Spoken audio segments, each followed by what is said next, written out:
Has anybody checked up on Europe lately?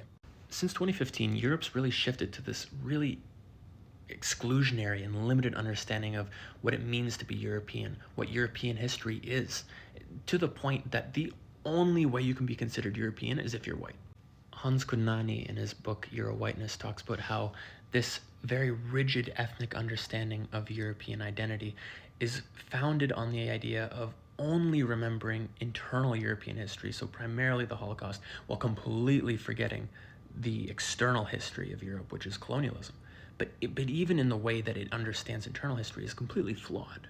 So, for instance, in Subcontracting Guilt, Ezra Ozurek, the anthropologist, talks about how white German society has created this export-import theory of anti-Semitism that, long story short, says that after World War II, Germany completely got rid of anti-Semitism, and the only reason it's prevalent in society today is because of Muslim migrants.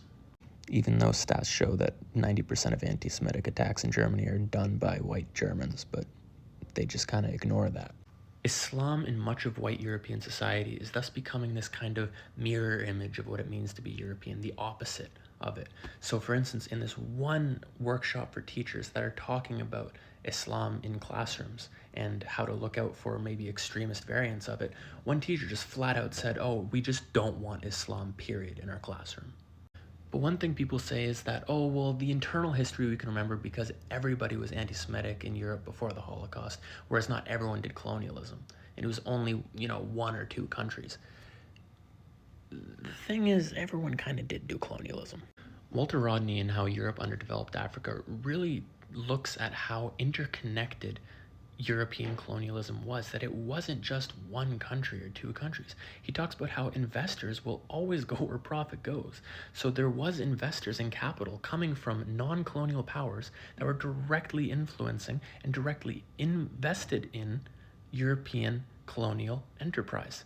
This was largely a pan-European project. But this selective memory and this forgetting of the colonial past has the function that many white Europeans just think they don't have a moral debt, that they've completely atoned for their sins. Because they've allegedly completely atoned for the Holocaust, there's no moral debt left to pay, and that all the issues in European society is because of the racialized other. This has modern implications too, though.